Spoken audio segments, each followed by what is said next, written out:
오늘 함께 나누실 말씀의 제목은 강을 건너는 법이라는 제목으로 함께 말씀을 나누겠습니다. 제가 하루는 이제 유튜브 컨텐츠를 보는데 이 감옥에 다녀온 분이 거기서 이제 내가 어떤 사람을 만나는지 그 경험을 말해주는 영상을 본 적이 있는데, 그분이 이제 결국 말하고 싶은 건 그거예요. 뭐냐면 뭐 감옥 가고 싶은 사람이 누가 있겠어요? 그런 사람은 없죠. 근데 할 수 있다면 절대 감옥 가지 말라는 거예요. 근데 이분이 감옥에 가서 힘들었던 여러 가지가 있겠죠. 뭐 먹고 싶은 것도 마음대로 먹을 수 없고, 뭐 신체의 자유도 없고 그렇겠지만, 진짜 힘든 게 뭐냐면 거기를 가면 정말 이상한 사람들을 만나게 된다는 거예요. 그래서 이 말을 해준 분이 그 중에 하나 이제 경험을 말해주는데, 어느 날 감옥에 너무 젊고 여려 보이는 친구가 들어온 거예요. 그래서 뭐 이런 애가 무슨 죄를 지었겠나, 뭐 실수로 어떤 경범죄를 지었겠지, 이렇게 생각을 하는데 무려 10년형을 받고 들어온 거예요. 여러분, 그런데 우리나라에서 10년형이면요, 이건 살인에 준하는 엄청난 범죄인 거예요. 깜짝 놀란 거죠. 그래서 아니, 도대체 너 같은 애가 무슨 죄를 지어서 10년을 받았냐, 이유가 뭐냐 물어봤더니 방화살인이라는 거예요. 그러니까 제가 이제 법을 잘은 몰라도 방화살인이 성립되려면 이 방화를 통해서 살인하려는 이 목적이 입증이 돼야 되는 거거든요. 근데 지금 이게 입증이 된 거예요. 이 사람이 사람 죽이려고 불을 지른 거죠. 이게 입증이 된 거예요. 그래서 이 사연이 너무 궁금해가지고 물어봤고, 사연을 듣게 되는데, 사실 이 사람이 만났던 그 사람은요, 방화살인의 공범이고 이걸 주도한 사람이 아는 형이에요. 그런데 이제 아는 형이 불을 지른 곳이 어디냐, 그게 자기 집이고 죽이려고 한 사람이 자기 가족들이에요. 그러면 왜 이 사람은 자기 가족들을 불태워 죽이려고 했냐? 이거는 다른 게 없어요. 역시나 돈 문제인데, 이 사람이 뭐 도박을 했는지 뭘 했는지는 모르겠는데 어쨌든 이제 돈이 필요했나 봐요. 근데 이제 알아보니까 집에 이제 화재 보험금, 뭐 생명보험이 뭐 들어 있었나 보죠. 그래서 집에 불을 질러가지고 죽으면 보험금이 이제 나온다는 사실을 알고 집에 이제 불을 지르게 된 거예요. 근데 본인이 직접 지르면은 너무 이제 들키니까 공범을 동원해가지고 흔적을 지어가면서 이제 불을 지른 거죠. 그래서 불을 지른 그날 그 집에서 자고 있던 범인의 어머니와 동생이 불에 타 죽었어요. 그런데 그 중에서 딱 한 명, 아버지가 빠져나오고, 그 아버지의 결정적인 증언으로 이 사람이 이제 잡히게 된 거예요. 근데 이제 기가 막힌 사실이 뭐냐, 제가 이건 늘 말씀드리는데, 여러분, 우리 청년들 특별히 결혼 상대를 택할 때 억울한 게 많은 사람하고는 절대 결혼하면 안 되는 거예요. 사람이요, 인정을 잘하는 게 제일 건강한 거거든요. 근데 저희 이제 그 청송교도소에서 지금 사역하시는 저희 외삼촌 말씀을 들어봐도 갱생이 안 되는 범인, 그 죄인들의 가장 큰 특징이 뭐냐면 억울한 게 많아요. 죽어도 인정을 안 해요. 근데 이 이제 그 가족들을 죽인 이 방화범도 이제 기가 막힌 사실이 뭐냐면, 형사 앞에 와가지고 취조를 당하는데, 아니 가족을 죽여서 잡혀왔으면 할 말이 없어야 되잖아요. 근데 조사를 받는 과정에서 계속 그러는 거예요. 억울하다, 난 너무 억울하다고 막 가슴을 치더라는 거예요. 그러니까 형사가 너무 어이가 없어가지고 그래, 너 뭐가 그렇게 억울하냐, 말이나 한번 해봐라, 이랬죠. 그런데 이 사람이 실제로 했던 말이 뭐냐, 만약 그날 아버지만 죽어줬으면 내가 보험금을 받게 됐을 텐데, 아버지가 살아나오는 바람에 내가 순식간에 방화살인범이 된 거 아니냐고, 아버지만 돌아가셨으면 내가 지금 이 자리에 없다 이거죠. 그러면서 그렇게 억울하더라는 거예요. 그렇게 기가 막히죠. 그런데 여러분, 만약에 우리 주변에 이런 사람이 있다, 그럼 이런 사람하고는 동업도 하면 안 되고요, 인간관계는 끝내는 게 좋아요. 그러니까 뭘 해도 억울한 게 많은 사람이죠. 습관적으로 억울하다는 사람이 있어요. 그 사람은요, 자기 죄를 못 보는 사람이에요. 그 근처도 가면 안 되는 거죠. 그러니까 이런 사람은 상종을 안 하는 게 제일 좋은 방법이에요. 그런데 한번 생각을 해보세요. 우리야 만약에 이런 사람을 만났다라고 하죠. 그럼 안 보면 그만이잖아요. 근데 불난 집에서 살아나왔다는 그 아버지 입장에서 범인이 내 아들이에요. 범인이 내 아들이에요.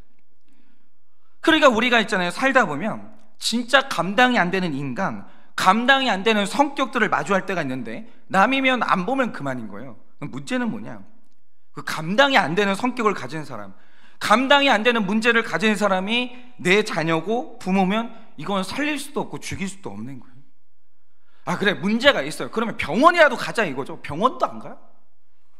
나는 정상이라는 거 잘못한 게 없다는 거예요. 그럼 어쨌든 간에 그러면 살아내야 되는데 같이. 그런데 이렇게 우리 삶에는요, 건너기 버거운, 감당하기 버거운 요단강 같은 문제들이 존재를 하거든요. 이거 어떻게 건널 거예요, 이거를? 그 마찬가지로 오늘 이스라엘 백성들은요, 전쟁을 하면서 이 건너야 될 요단강을 만나게 된 거예요. 건너기 버거운 이 요단강을 만나게 된 거죠. 그런데 이걸 건너야 전쟁도 시작하고 약속의 땅도 차지할 수가 있는 거거든요. 그러면 중요한 게 이겁니다. 우린 지금 건너기 버거운 문제들이 너무 많아요. 어떤 사람들은 내 심리적인 문제가 건너기 버거운 분들이 있어요. 어떤 분들은 어떤 사람이 너무 건너기 버거운 사람들이 있다는 거죠. 어떤 분은 이제 문제가 버거운 분들이 있고. 어쨌든 간에 그걸 건너야 우리는 약속의 땅을 차지할 텐데, 그러면 어떻게 해야 이 강을 건널 수 있을지, 강을 건너기 전에 우리가 준비해야 되는 게 뭔지 오늘 우리가 이것을 좀 묵상을 하고자 합니다. 그러면 자, 우리가 강을 건널 때 우리가 먼저 준비해야 될 게 뭐냐? 첫째로 약속을 기억해야 됩니다. 13절입니다. 여호와의 종 모세가 너희에게 명령하여 이르기를 너희의 하나님 여호와께서 너희에게 안식을 주시며 이 땅을 너희에게 주시리라 하였나니 너희는 그 말을 기억하라 라고 하십니다. 여러분, 이 말씀을 보면요, 여호수아가 백성에게 말하길 사흘 안에 우리는 요단강을 건너서 요단 서편으로 들어갈 테니까 준비해라 명령이 딱 떨어집니다. 근데 이게 백성들 입장에서는요, 가슴이 철렁 내려앉는 말이에요. 왜냐? 이제 약속의 땅에 들어가면 말로만 듣던 안악자손을 만나게 되고 진짜 이제 칼 들고 전쟁을 해야 되는 거예요. 근데 지금까지 들었던 말은 뭐냐? 자, 언젠가 간다, 언젠가 간다, 이런 말을 들으니까 내일 일 같은 거예요. 오늘 일 같지는 않은 거예요. 예를 들어서 남자들 같은 경우는요, 어릴 때부터 그 말 듣죠. 너 크면 군대 가야 된다, 군대 가야 된다. 언제 이런 말을 들어요. 근데 그게 막상 현실로 다가오기까지는요, 이게 현실 같지가 않아요. 그냥 언젠가 가나 보다 실감이 안 나는 거죠. 그런데 오늘 여호수아가 못을 박아요. 드디어 우리 이제 사흘 안에 요단강을 건넌다는 거예요. 정확히 날짜를 이렇게 적시하는 거예요. 그러니까 저도 군대 갔던 그날이 지금도 기억이 나는데, 저는 그 21살 때, 그러니까 20살 때 대학 1년을 딱 다니고 군입대를 했거든요. 저는 신청한 적이 없어요. 저는 그때 여자친구가 있었기 때문에 저는 충분히 연애를 하고, 저는 아주 늦게 이제 군대를 갈 생각이었거든요. 근데 진짜 어느 날 평화로운 어느 날 식사를 하는데 아버지가 봉투 하나를 쓱 내미시는 거 들었잖아요. 우리 아버지가 돈을 줄 리는 없고. 이게 뭐냐? 입영통지서예요. 날짜가 있는 거예요. 그러니까 제가 그 날짜를 미리 알았으면 연기할 수 있거든요. 근데 저희 아버지가 저 연기할까 봐 숨겨놓고 있다가 군 입대하기 3일 전에 저한테 알려주는 거예요. 못 옮겨, 그거 못 옮겨. 너 3일 후에 군대 가니까 준비해라, 이러시는 거예요. 와, 진짜 정말 그때는요, 어이가 없었어요. 근데 그때가 딱 되니까 어떻게 되냐면 날짜가 정해져 있잖아요. 몇 월 며칠 날 가야 된다고. 완전히 사람 멘붕에 빠지는 거예요. 이게 전쟁이 현실로 다가온 겁니다. 그러니까 얼마나 두렵겠어요. 여러분, 우리 이런 날 오거든요. 언젠가 온다, 올 거다, 누구에게는 일어난다, 이런 순간들이 있지만 막상 그날이 진짜 현실로 딱 다가오는 날이 있다라는 거죠. 우리 중에 수술하고 싶은 사람 누가 있어요? 아무도 없죠. 근데 언젠가 사람이 아프면 수술도 해야 되지 않을까 말로만 듣다가 어느 날 의사가 그러는 거예요. 지금 수술하셔야 되고요, 몇 월 며칠 날 수술 날짜 잡을게요. 그럼 완전 달라지는 거예요. 완전 달라져요. 그런데 이렇게 모든 백성이 두려움에 사로잡히는 그때 여호수아가 강력하게 외치는 게 있는데, 이 원리 굉장히 중요합니다. 너희 마음에 두려움이 몰려오지, 감정이 너희를 완전히 둘러싸고 있지, 정신 차려야 돼, 이거예요. 여러분 잘 들으세요. 인간은요, 이성이 중요합니다. 감정도 중요해요. 둘 다 똑같이 중요하지만 우선순위가 있어요. 언제나 생명의 이 좌소는 마음이라고 하거든요. 근데 성경이 말하는 마음의 정확한 번역이 뭐냐? 지성이에요. 언제나 지성이 앞서야 되고 그 다음에 감정해야 된다는 거죠. 이러면 사람이 적절한 판단, 건강한 사람으로 살 수 있어요. 근데 문제는 뭐냐? 어떤 분이요, 이성보다 감정이 앞서는 분들이 있어요. 언제나 이래요. 그럼 어떻게 되냐? 감정이 사람을 휩쓸고 지나가면 이성이 작동을 안 해요. 그리고 실수해요. 그리고 실수해요. 여러분, 사랑도요, 정신줄 잡고 있어야 되는 거예요. 이게 근데 사람이 있잖아요, 사랑이라는 감정에 완전히 휩쓸려가지고 모든 이성적인 판단을 못하고 감정으로 결혼 생활 안에 딱 들어가 버리면 그때부터 문제가 빠바바바봉 터지기 시작하는 거예요. 오늘 여호수아가 말하는 게 뭐냐? 감정의 파도에 휩쓸리지 말라는 거예요. 네가 들었던 모세의 약속을 기억해. 감정이 아니라 기억이야. 언약에 대한 기억이야. 이렇게 말하는 거죠. 그런데 이제 눈여겨봐야 될 건 이겁니다. 솔직히 사람이 어떤 지위를 갖는다고 해서 갑자기 저절로 감정이 사라지는 건 아니거든요. 그러니까 여호수아가 리더십이 됐습니다. 그런다고 해도 그도 전쟁이 두려울 거고 엄청난 압박에 시달릴 게 분명하거든요. 그런데 여호수아는 어떻게 이렇게 정신 차리고 백성들을 이끌고 있었을까? 생각해보면 이게 바로 모세와 함께 했던 기억인 거예요. 그러니까 이런 거죠. 여러분, 모세는요, 하나님이 쓰시는 사람이에요. 이거 되게 중요합니다. 제가 계속 말씀드리지만 누구하고 관계 맺느냐가 진짜 중요해요.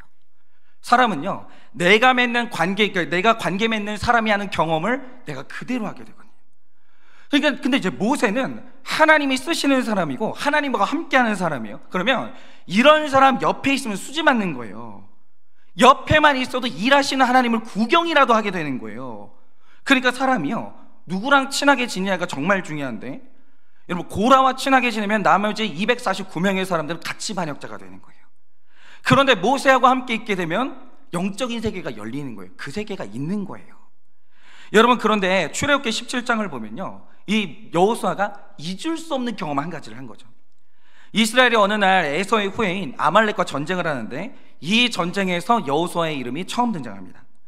그런데 여기서 여호수아가 굉장히 특이한 경험을 하는 거예요. 그게 뭐냐? 자, 여호수아가 칼을 들고 전쟁을 해요.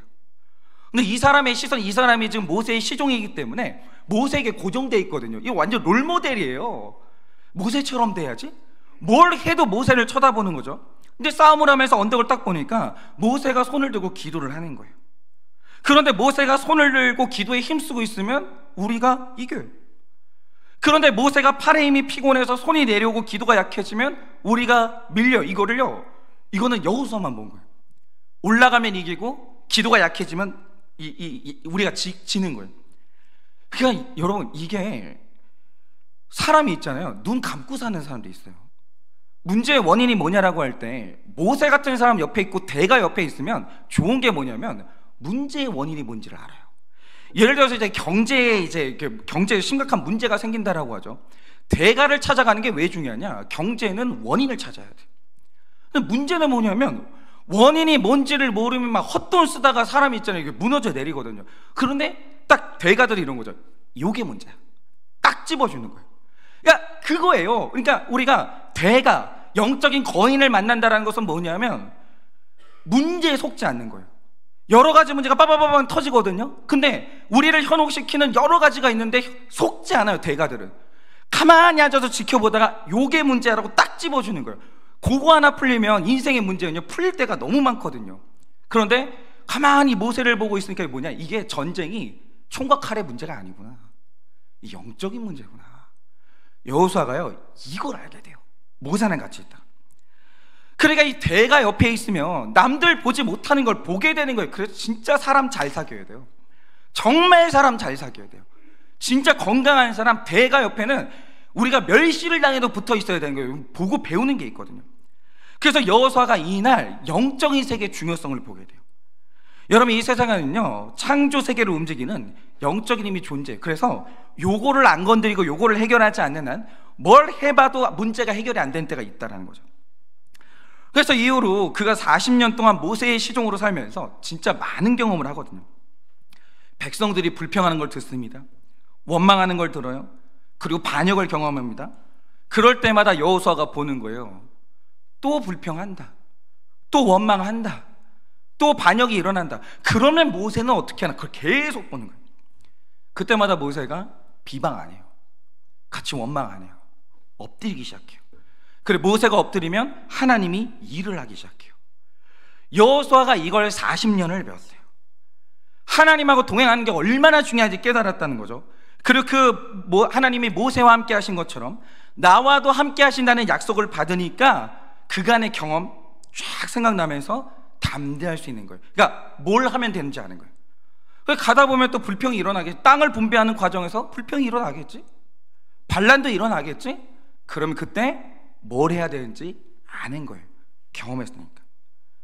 여러분, 이 담대함과 침착함은 그냥 나오는 게 아니라 무조건 경험에서 나오는 거예요. 그러니까 경험도 이런 거예요. 문제가 생길 때마다 허둥대는 사람 옆에 있어요. 문제가 생길 때마다 혈기내는 사람 옆에 있어요. 그럼 어쩔 수 없어요. 보고 배워요. 똑같아요. 근데 문제가 생길 때마다 차분해가지고 정확하게 문제를 찝어내는 사람 옆에 있는다고 하죠. 여러분 10년 20년 그 사람하고 같이 있으면요 똑같이 되는 거예요. 문제가 생기면요 안 속아요. 차분하게 있다가 원인을 딱 집어내는 거예요. 그러니까 그의 수종자 생활 40년은요 버린 시간이 아니었던 거죠. 마찬가지로 제가 이제 목회를 하다가 저도 처음 알았어요. 깜짝 놀란 사실이 뭐냐면 제 안에 저는 영적인 자산이란 게 있는 줄을 몰랐어요. 제가. 그런데 막상 제가 요단을 건너서 제 싸움의 장소인 한일교회에 딱 와보니까 그날 처음 한 거예요.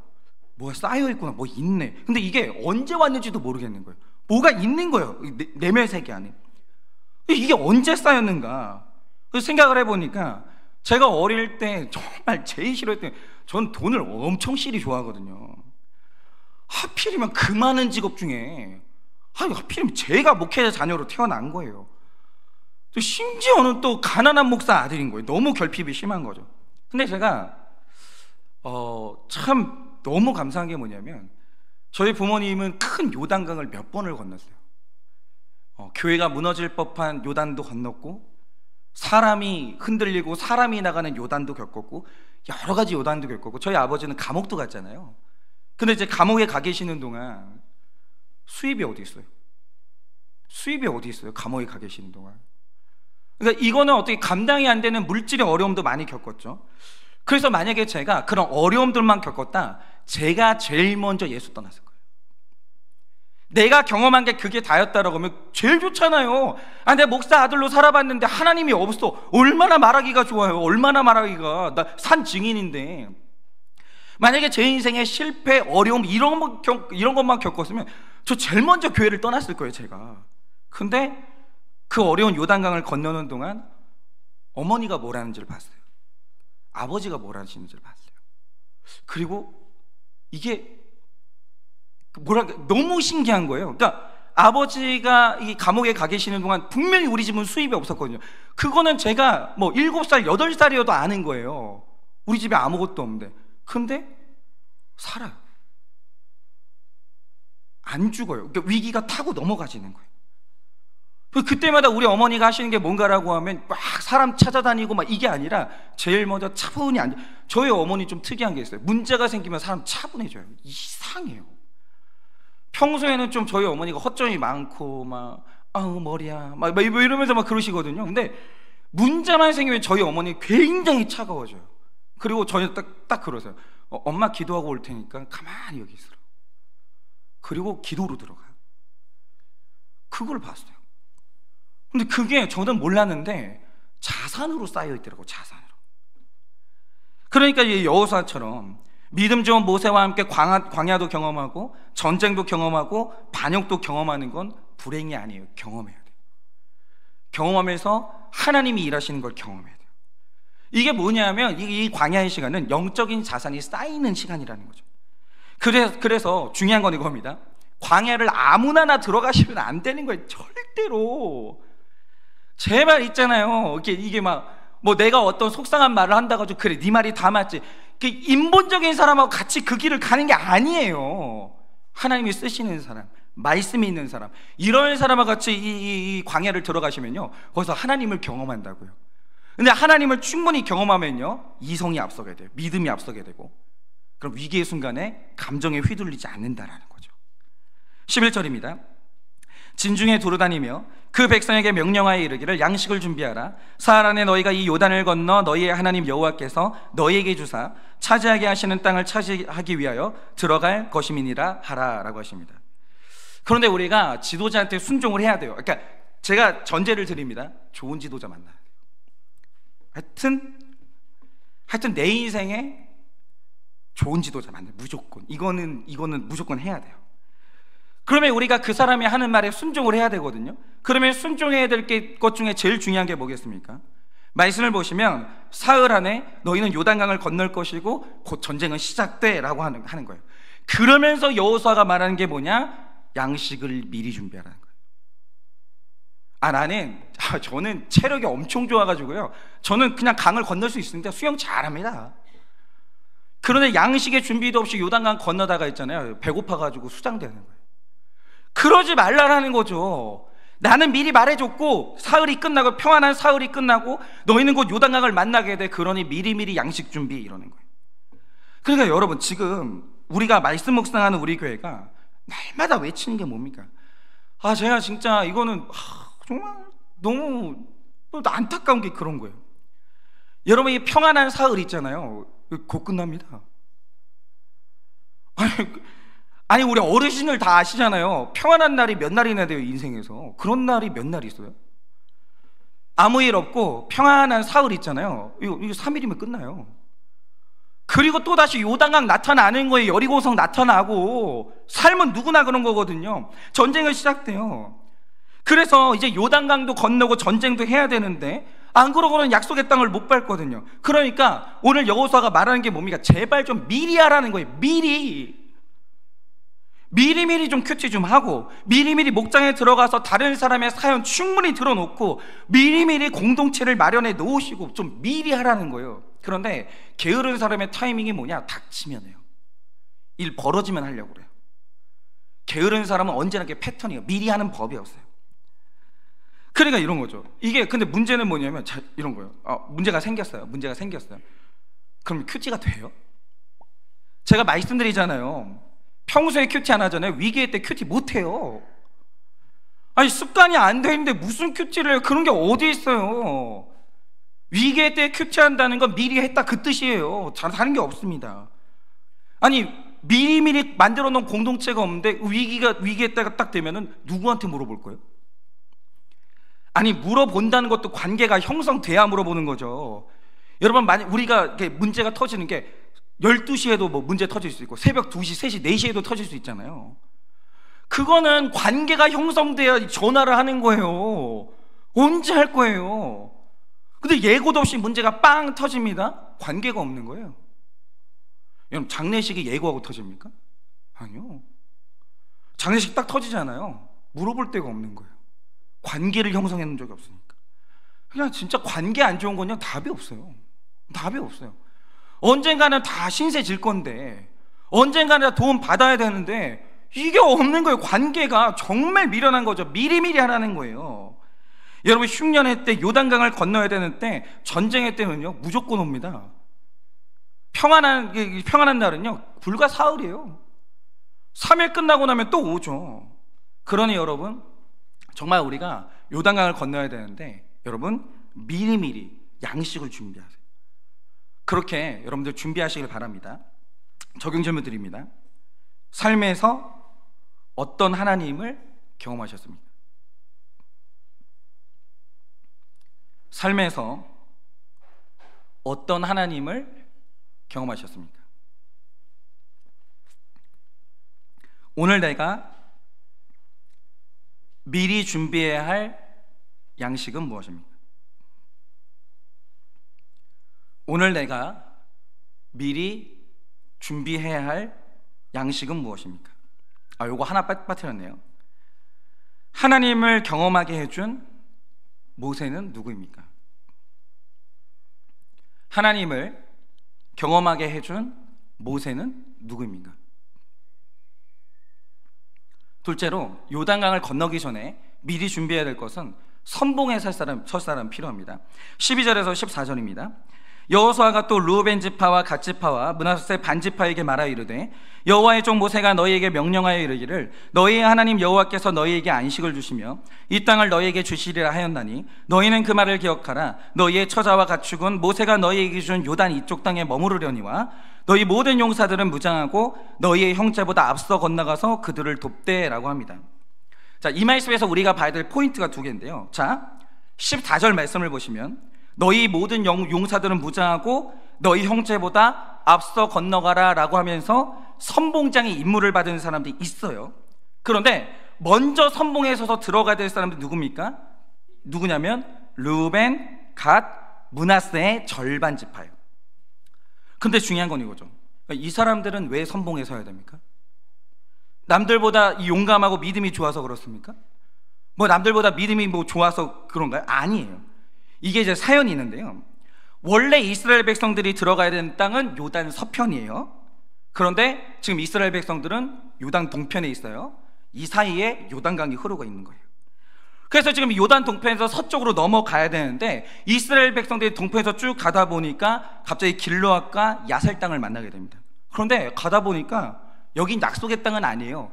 목축하기 너무 좋은 거예요. 그래서 이들이 요단 서편에 들어가기 전에 그 모세한테 말합니다. 여기 땅이 너무 좋으니까 저희가 이 땅에서 좀 살면 안 될까요?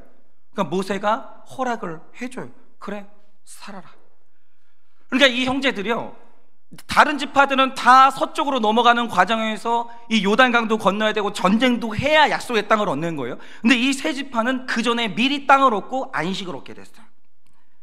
그러니까 이 모세가 한 말이 뭡니까? 너희가 다른 사람들보다 먼저 얻었고 많이 얻었어. 이게 빚진 거예요. 지금 너희 형제들 중에 가진 사람 누가 있어? 다 아직도 광야에서 맨몸으로 살고 있는데 너희만 먼저 갖고 너희가 많이 가졌잖아. 너 빚진 거야. 그러므로 너희는 빚 갚아야 되는 거야. 여러분, 제가 내년 표를 굉장히 고민을 많이 했는데 내년 표를 아무리 생각해도 이거밖에 없는 것 같아요. 빚진 인생, 빚 갚는 삶, 이렇게 하려고 하거든요. 이거 잊어버리면 안 돼요. 근데 그러니까 이제 너희는 빚을 졌으니까 빚을 갚아야 되는데 다른 지파가 이제 요단강을 건너가서 서쪽에서 전쟁을 시작할 때 너희가 선두에서 이런 거예요. 그런데 이 약속을 했던 사람들이 루벤, 갓, 므낫세의 절반 지파라는 거죠. 근데 제가 주목하는 건 이거예요. 그러니까 지금 이 전쟁에 승리할 수 있었던 이유가 뭐냐? 막상 이전에 약속을 했고 약속을 지켜야 될 날이 왔어요. 약속은 이미 했고 땅도 차지했고 우리 자녀들하고 우리 그 아내들은 열심히 거기서 잘 살고 있었는데 아쉬울 게 없어요. 근데 약속해야 되는 날이 왔어요. 근데 무거운 약속이에요. 근데 그날 약속을 지켰어요. 저는 이게 진짜 어렵다라고 생각하거든요. 여러분, 우리가 신앙생활하는 성도님들을 보면요, 두 케이스로 딱 나뉘게 되는데 그냥 정확히 이렇게 말씀하시면 됩니다. 신자가 됐다는 건 받은 은혜가 무조건 있는 거예요. 받은 은혜 없이 신자 못 됩니다. 오늘 내가 살아있다는 건 무조건 받은 은혜가 있다, 그 뜻이에요. 그러니까 우리가 교회를 다니고 있는데 여러분, 사람이 은혜 받았으면 다 갚아야 돼요. 이 세상의 빚은요 그냥 넘어가는 법이 없어요. 빚은 갚아야 되는 거예요. 근데 중요한 게 뭐냐, 제일 안 좋은 케이스가 뭐냐, 화장실 들어가기 전에 급할 때는 화장실 문 열어주시면요 이러면서 약속을 남발해요. 앞으로 화장실 청소 제가 하고요, 휴지도 제가 사고요, 하여튼 은혜도 갚을게요. 근데 인격 중에 제일 안 좋은 인격이 뭐냐, 볼일 다 봤습니다, 평안해졌습니다. 그러면 시간이 없다고 화장실 청소 안 하기 시작해요. 그러다 어느 날 안 와요. 그리고 제가 그때는 급해서 약속했는데 정신 차려보니까요 너무 큰 금액을 약속한 것 같아요. 그러면서 휴지도 안 사와요. 이게 인격 제일 안 좋은 인격이에요. 그러니까 이런 인격 가진 사람하고는 어떻게 동역을 하면 안 돼요. 정말 인격 안 좋은 거예요. 급할 때는 약속 남발하다가 딱 급한 상황 지나고 나잖아요. 은혜를 안 갚는 거예요. 빚을 안 갚는 거예요. 이거는 인격의 문제예요. 이 인격의 문제, 진짜 안 좋은 인격이에요. 결혼도 마찬가지죠. 아쉬운 마음에 네가 나랑 결혼만 해주면서 막 해주면 이러면서 약속을 남발합니다. 결혼하고 나잖아요. 입 싹 씻는 거예요. 그건 인격의 문제예요. 인격의 문제예요. 그러니까 은행빚을 져가지고 안 갚는 사람도 있잖아요. 한 가지가 만 가지를 말해주는 거예요. 급할 땐 빌리죠. 갚아야 될 때 입 싹 닦는 거예요. 한 가지가 만 가지를 말해준다고요. 그거는 인격의 문제, 인격의 문제. 이게 제일 안 좋은 거예요. 살면서 얼마나 위기가 많이 왔는지 그때마다 하나님이 구해주셨거든요. 근데 크잖아요. 혼자 컸다는 거예요. 하나님이 나한테 해준 건 뭐 있냐라는 거예요. 약속을 헌신적으로 버리는 거예요. 그거는 인격의 문제예요. 매사가 그래요. 그 사람은 매사가 고마운 것도 없어요. 미안한 것도 없고. 상황이 좋아지면 그 약속을 헌신처럼 버리는지, 화장실 급할 때 마음과 나올 때의 마음이 다른 이 성향 때문에 사람이 계속되는 고난에서 못 빠져나오는 거예요. 여러분, 무릇 그리스도인들이란 본질이래요. 빚진 인생이에요. 그래서 우리 인생은요 잘나가지고 내가 막 이렇게 누리는 인생이 아니라 빚을 갚는 게 인생의 본질이라는 거예요. 그러니까 오늘 말씀의 선두에선 루벤, 갓, 므낫세 절반 지파는 은혜를 받았어요. 원래는 동편 땅 가지면 안 돼요. 다 서편 땅으로 들어가야 되는 거예요. 그런데 동편 땅에 있고 싶다라고 하니까 다 양해를 해줬어요. 모든 지파들이. 그래, 너희가 있고 싶다고 하면 그렇게 해. 다 양보를 해줬어요. 은혜 받았잖아요. 근데 이 사람들이 갚는 거예요. 그때 우리가 큰 은혜를 받았습니다. 아니, 여러 지파들이 이 동의를 안 해줬으면 우리가 어떻게 이 땅을 얻겠냐고. 우리 큰 은혜를 받았고 이제 때가 됐으니 갚겠다라고 하면서 선두에 서는 거예요. 이거죠. 여러분, 그리고 또 하나, 이 선봉장이 정말 중요한 이유인데 그게 뭐냐? 여러분, 사람의 인생은요, 여러분이 왜 지금 그 모습으로 살아가세요? 이유가 뭔지 아십니까? 사람의 인생은요, 내 윗사람, 내 앞에 있는 선봉장이 보여준 곳까지만 갈 수 있어요. 선봉장에 뚫어진 그 길까지만 갈 수 있는 거예요. 그 이상은 절대로 못 살아요. 그래서 제가 되게 감사한 게 뭐냐면, 저는 제 앞에 저는 그 어른의 은혜가 있어요. 어른의 은혜가 있는데, 제 앞에 서주셨던 선봉장들이 굉장히 높은 기준을 저한테 보여주셨어요. 그게 두고두고 감사해서 그분들이 높은 기준을 보여주니까, 아, 원래 정상은 저거구나, 이 정도는 알아요. 그분들 절반까지는 갈 수 있는 거예요. 그분들이 길을 열어줘가지고. 예를 들면 이런 거죠. 어떤 사람은 헌신을 하다 보면 누구나 다 생색이 나요. 인간은 다 생색나요. 안 그런 사람 없어요. 그런데 생색의 기준이 다르고 헌신의 농도가 다른 거예요. 이걸 우리 그릇이라고 하거든요. 예를 들면 이런 거죠. 어떤 사람은 밥을 한번 사요. 평생 안 잊어버려요. 내가 몇 월 며칠 날 얼마짜리 밥 샀다? 그러고 나서 그 사람이 딱 그 정도의 밥을 안 사잖아요. 난리가 나요. 그거 다 정립해놔요. 그리고 어느 날 손절. 이게 그릇이에요. 밥 한 그릇 사놓고 있잖아요. 못 잊어버리는 거예요. 이게 바로 그릇이에요. 그릇. 근데 어떤 사람은 일평생 남의 밥 퍼주면서 섬겨요. 근데 기억이 안 나요. 생색이 안 나요. 머리가 나빠서 그런 게 아니라 기준이 다르고 그릇이 다른 거예요. 그 사람이 하나님 앞에서 큰 일을 하는 거예요. 그런데 이 사람들이 있잖아요. 이렇게 그릇이 다르고 기준이 다른 이유가 뭐냐면, 내 앞에 있었던 선봉장이 딱 그만큼 보여줬기 때문에. 그러니까 제가 오늘 말씀 진짜 중요한 게 뭐냐면, 누구 만나냐 정말 중요해요. 그러니까 제가 지금 날마다 큐티를 하면서 꽤 긴 시간, 5년 동안 꽤 긴 시간 매일 설교를 했거든요. 근데 이전에는 아침 설교를 이렇게 생각해 본 적이 없어요. 그냥 새벽 예배라는 건, 제 머릿속에 있어서는 새벽 예배는 이런 거예요. 한 메시지를 7, 8분 정도 짧게 해요. 그냥 그 설교라는 것은 기도 들어가기 전에 그냥 양념 치는 거예요. 아침 시간은 그래요. 뭐 성도님들 아침 설교 길게 하는 거 좋아하지도 않고, 한 7, 8분 정도 본문 딱 잡아가지고 대충 메시지 잡은 다음에 짧게 전하고 그 다음에 기도하세요. 이게 아침 예배였다고요. 새벽 예배 개념. 그리고 이제 30분 설교한다. 이건 주일에나 하는 거, 수요일 설교나 하는 거, 이제 그렇게 생각을 해봤고, 날마다 이걸 할 수 있다고 생각을 안 해봤거든요. 그럼 불가능하다고 생각했어요. 그래서 제가 어쩌다 보니까 이 설교를 하고 있거든요. 이 사역을. 근데 이걸 어떻게 하게 됐겠습니까? 어느 날 제가 김양재 목사님이라는 분을 만나게 되는데, 이분이 그걸 하고 계시는 거예요. 처음 알았어요. 이게 가능하다는 걸. 저한테 알려주신 거예요. 너는 어떻게 이렇게 수준이 낮니? 아니, 하나님 말씀이 얼마나 무궁무진하고 깊은 세계인데 그 나라가 왜 안 돼? 왜 안 돼? 그거 있잖아요. 그게 기준을 확 높여주신 거예요. 전 그래가지고 처음 그걸 알게 됐어요. 이게 가능하다는 걸. 그렇게 하시는 분이 있으니까 저도 하게 된 거지. 그거 아니었으면, 만약에 제가 날마다 뭐 아침 예배는 7, 8분 하는 거야, 그것도 성도님들은 싫어해, 만약에 이런 목사님 만났으면요, 저 평생 그러고 살았을 거예요. 그 이상 못 넘어가요. 그 대가를 만나가지고 제가 기준이 확 넓어진 거예요. 그러니까 여러분, 제가 분명히 말씀드리는데, 우리 부모님들 말씀드리잖아요. 문제 하나는 없어요. 문제 부모가 있는 거예요. 이 말 뜻이 뭔지 아십니까? 왜 자녀들이 그 수준으로 사는 줄 아세요? 그게 부모님 수준이기 때문에. 그 벽이에요. 부모라는 존재는 아이들의 벽이거든요. 부모 수준 이상으로 애들은 절대 못 뛰어넘어요. 절대 못 뛰어넘어요. 그러니까 부모님들이 혈기 내는 기준이 있거든요. 어떤 부모님은 교통사고가 나도 혈기를 안 내요. 얘야, 이거는 혈기 낼 일이 아니야. 그냥 보험 처리하면 돼. 침착해. 괜찮아. 혈기 낼 일 아니야. 근데 어떤 부모님은요, 국이 뜨겁다고 혈기를 내요. 기준이라니까요. 애들은요, 여러분의 모든 삶이 있잖아요. 벽이에요. 애들 그 이상 절대 못 넘어가요. 절대로 못 넘어가요. 그래서 문제는 없는 거예요. 문제 부모가 있는 거지. 애들이요, 부모의 기준을 그대로 물려받는 거예요. 어떤 사람이든 내 앞에 서 있는 선봉장 이상의 길을 못 가요. 그 사람이 걸어간 만큼만 걸어가는 거예요. 나머지는 디딤발로 올려주는 거고, 그 이상 못 살아요. 절대 못 그래요. 영적인 세계 없다고 하는 사람도 있잖아요. 왠지 아십니까? 그런 사람만 만나고 살았기 때문이에요. 영적인 세계 있어요. 그 세계를 열어주는 사람이 있으면 그 길로 안내가 되는 거예요.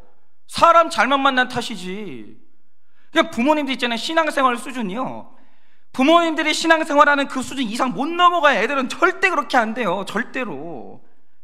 그러니까 중요한 게 뭐냐면, 어쨌든 간에 뭐 좋든 싫든 어쨌든 제가 이 교회 선봉장이잖아요. 이건 제가 은퇴하는 그날까지 수준을 계속 끌어올려야 되는 거예요. 계속.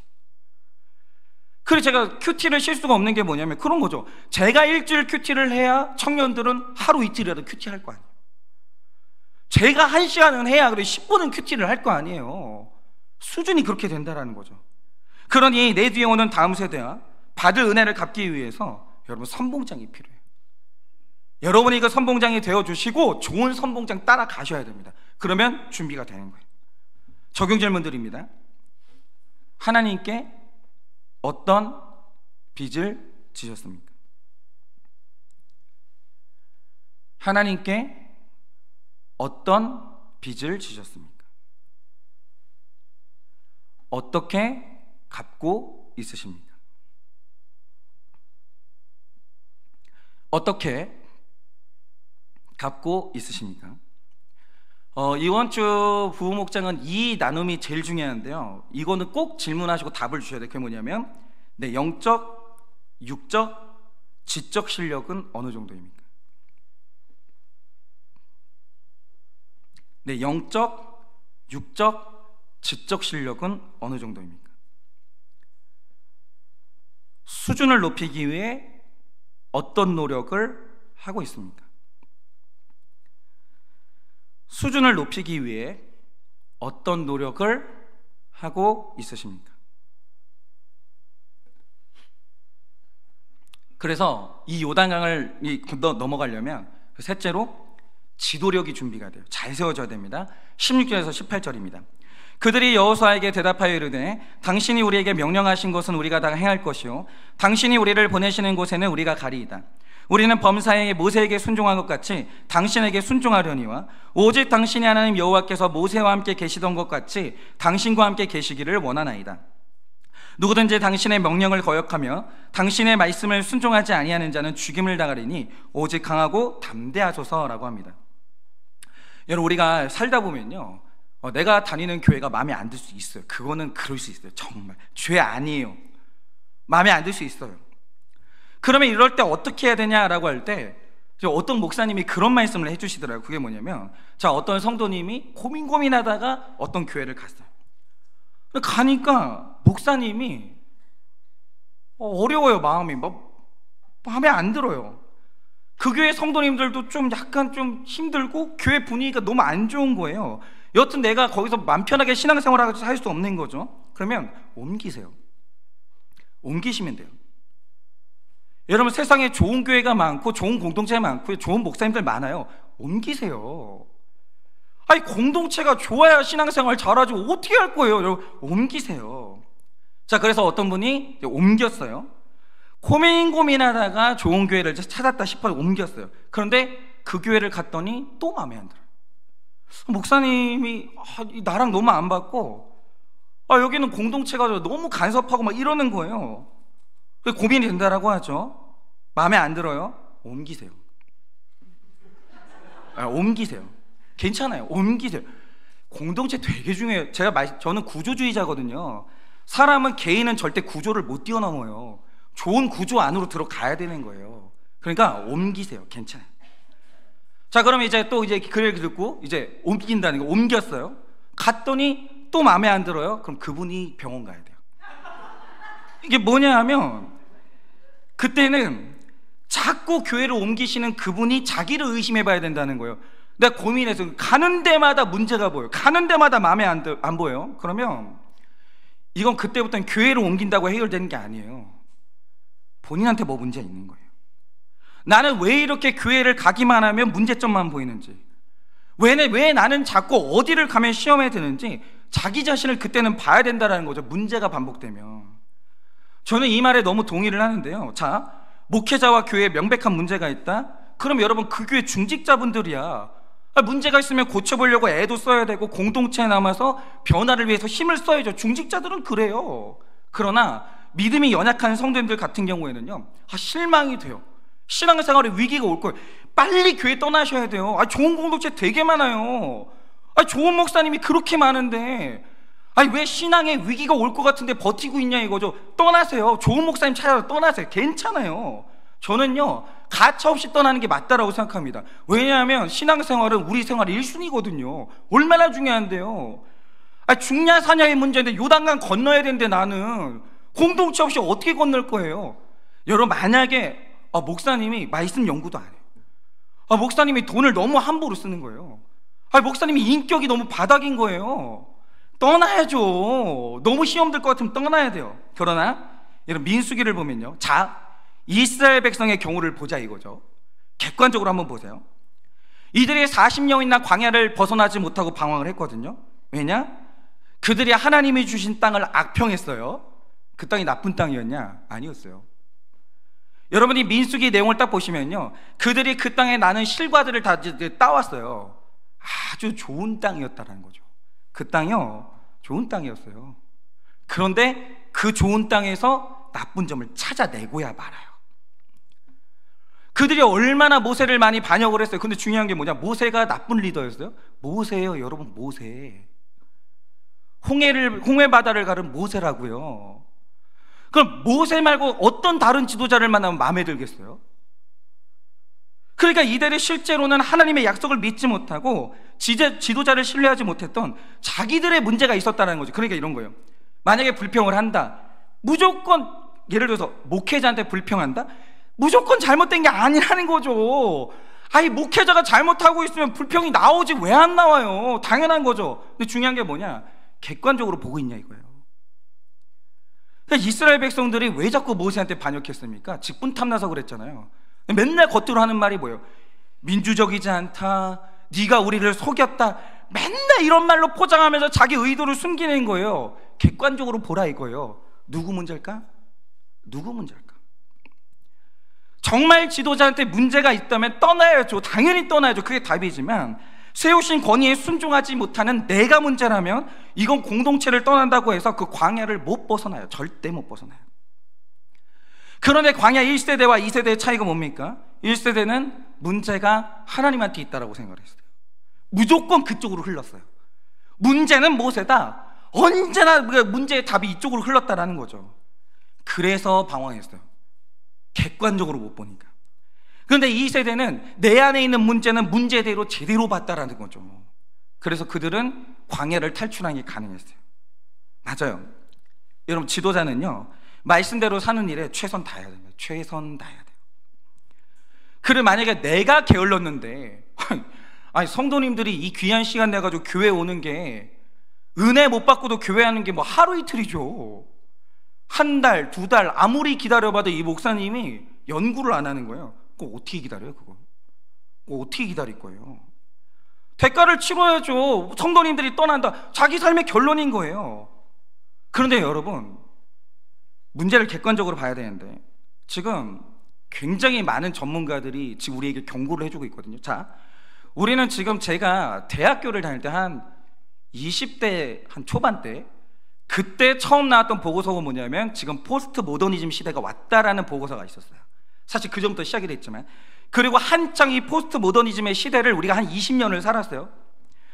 포스트 모더니즘의 핵심이 뭐냐면 권위는 없어, 정해진 것도 없어, 모든 게 너를 중심으로 돌아가는 거야, 행복을 추구할 권리가 최고야. 이게 포스트 모더니즘의 중심이었고, 이거 20년을 살았어요.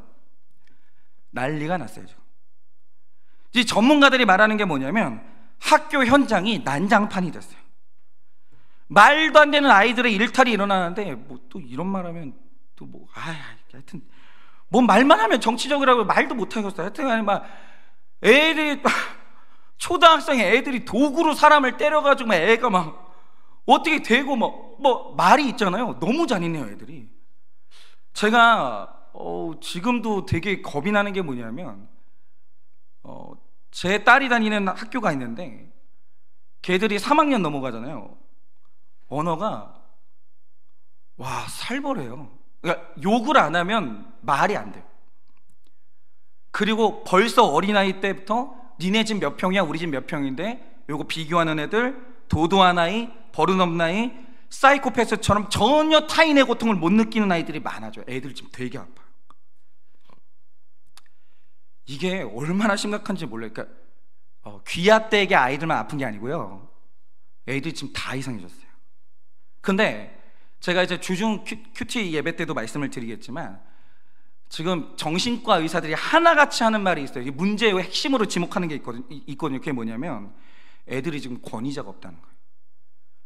포스트 모더니즘 시대를 20년을 살면서 모든 권위를 다 끌어내렸어요. 권위자가 없는 시대를 20년을 살았습니다. 그리고 아이들이 방황하기 시작해요. 여러분, 이게 얼마나 심각한 문제인지 아십니까? 이스라엘의 방황은 좋은 권위를 세워줘도 인정을 못했어요. 그들이 40년을 인정을 못하니까, 권위에 대해서 40년 인정을 못하니까 딱 40년 동안 방황해요. 말씀드렸지만 고라 사건이 언제 일어났습니까? 광야 38년째까지 고라당 사건이 일어났어요. 여러분, 그것 때문에 방황을 했는데 여기서 인생의 방황을 끝내는 방법도 좋은 권위자를 만나고 순종하는 법을 배우는 거 말고는 방법이 없어요. 되게 쉬워요. 제가 전제를 말씀드립니다. 좋은 모세 만나야 돼요. 건강한 공동체 만나고 건전한 권위자를 만나야 돼요. 그런데 이제 만났으면 권위를 인정해야 돼요. 순종해야 돼요. 그럼 인생의 방황 끝나요. 인생에 나를 진짜 순수하게 돕기 위해서 나를 위해 애쓰는 사람 만나는 건요, 그 모래사장에서 열쇠 찾기라고 할까? 진짜 어려운 것 같아요. 정말 이타적인 사람 있잖아요. 그러니까 하나님 두려워할 줄 알고 사람을 이용할 때 하나님이 내 인생에 어떤 징계를 하시는지 아는 사람 있잖아요. 하나님 두려워 떠는 사람. 그래서 이타적으로 살 수밖에 없는 사람, 인격이 좋아서가 아니라 그런 공동체, 그런 지도자 만나고 그런 앞사람을 만나는 게 정말 쉬운 건 아닌데, 문제는 뭐냐면 있어요.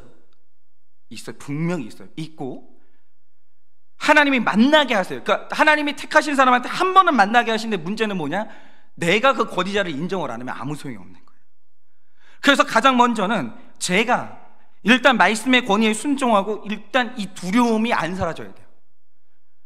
머릿속에 늘 위기감이 있어야 돼요. 이게 뭐 한켠에 이게 내가 말씀대로 안 살면 내가 패가 망신하지, 이게 있잖아요. 하나님 진짜 무섭거든요. 하나님은 하나님 앞에서 숨길 수 있는 문제는 아무것도 없어요. 이거를 빨리 좀 받아들이시면 되게 좋겠는데 하나님은 못 속여요. 제가 제 마음에 제 의도를 2중, 3중, 4중으로 숨겨도 하나님은 내 속에 숨겨진 그 사기꾼 기질을 찾아내고야 말아요.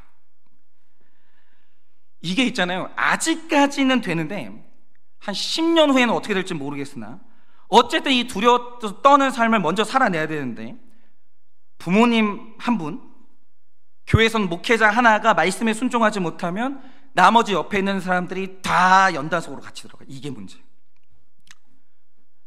그래서 우리는 아버지를 세워야 돼요. 정말 아버지 세워야 되고요. 목자님들 진짜 정신 차리셔야 되고, 저는 정말 저는 정신 차려야 돼요. 리더십 하나가 무너지면요, 그 가정의 아버지 하나가 무너지잖아요. 가족이 이유도 없이 자기가 왜 이렇게 고난당한지도 몰라요. 그냥 다 연단 속으로 들어가는 거예요. 그러다가 제가 하나님 만났을 때 징계를 어떻게 감당하겠어요? 여러분도 마찬가지입니다. 우리 인생에 지긋지긋한 방황이 있을 때 이걸 끝내는 길이 있어요. 빨리 순종하셔야 돼요. 말씀이 여러분이 하는 행동을 향해서 죄라고 말씀하실 때 여러분 빨리 순종하셔야 돼요. 이거 인정하셔야 돼요. 병원 가셔라. 지금 아프신 거예요. 그거 치료할 수 있어요. 병원 가셔야 돼요 라고 할 때 제발 자존심 좀 세우지 마세요. 가세요. 병원 가는 게 뭐가 그렇게 자존심이 상해요? 내 옆에 있는 사람들이 아프는 것보다 훨씬 낫지. 그 자존심을 못 버려가지고 끝내 자존심 싸움하다가 다 같이 연단으로 들어가는 거예요. 여러분, 질서에 순종하면 돼요. 권위를 인정하시면 돼요. 여러분, 그러면 모든 문제가 빨리빨리 끝납니다. 여러분, 이스라엘 백성도 권위에 순종하니까요, 드디어 방황이 끝나고 약속의 땅에 진입을 하는 거예요. 이들이 요단강을 어떻게 건너겠어요? 오늘 말씀 보세요. 하나님이 모세와 함께한 것 같이 하나님이 당신과도 함께하기 때문에 아무도 당신에게 우리는 순종할 것이라. 그러니까 여호수아 따라서 다 같이 들어가는 거예요. 그러니 여러분, 이제 우리는 모르겠어요. 내일부터 또 요단강을 건너야 되는 분들이 있을 수도 있어요. 금방 끝납니다. 오늘 평안한 그 삶이요, 금방 끝납니다. 끝나요. 그래서 제가 이제 훈련하는 지체한테도 최근에 준 이게 적용 숙제가 하나 있는데 뭐냐면, 되게 평안해요. 모든 게 다 갖춰져 있어요. 그래서 제가 얘기를 한 게 뭐냐면, 곧 끝난다고. 그래서 당신 삶이 지금은 존귀하지만 미리미리 비천해질 그때를 준비해야 된다. 그러면서 12월 달부터 그 지체가 화장실 청소를 하게 될 거예요. 12월 달은 제가 해야 되고. 그래서 특별히 우리 지체 훈련을 위해서 12월 달은 특별히 화장실을 지저분하게 써주시기를 바라요. 네, 정말. 네. 그렇게 여러분, 자, 문제를 만나게 될 텐데 훈련하세요. 이성을 키우세요. 감정은 뒤에요. 자꾸 감정에 휩쓸리는 거 정말 안 좋아요. 언약을 기억하면서 내 이성이 작동할 수 있도록 계속 훈련하시고, 받은 은혜를 갚는 심정으로 사역의 선봉에 서시고, 권위에 순종함으로 이 큰 요단강을 힘차게 넘어가는 여러분 되시기를 예수님의 이름으로 축원합니다. 적용 질문 드리겠습니다. 우리 찬양팀 나와주시고요. 인생에서 어떤 방황의 시간을 겪으셨습니까? 인생에서 어떤 방황의 시간을 겪으셨습니까? 근데 왜 혼자 와요? 다 어디 갔어요? 그래요. 여기 다 적느라고. 제가 실수했네요. 적느라고. 말씀 적느라고. 죄송해요. 인생에서 어떤 방황의 시간을 겪으셨습니까? 방황의 시간에 붙들었던 권위자가 있으십니까? 방황의 시간에 붙들었던 권위자가 있으십니까? 권위자와의 관계가 어렵다면 이유가 무엇입니까? 권위자와의 관계가 어렵다면 이유가 무엇입니까? 이거는 마지막 질문은 저한테 목자님들이 보고 좀 해주세요. 그러니까 저한테 저하고 관계 어렵다는 분들 다 보고하시라는 뜻이 아니라, 그러니까 객관적으로 그분 내부 안에 어떤 문제가 있으면 그거는 처방을 해주시고, 저한테 문제가 있으면 저한테 빨리 보고를 해주셔야 돼요. 목사님, 이 부분은 바뀌셔야 됩니다. 이렇게 빨리 얘기를 해주셔야 돼요.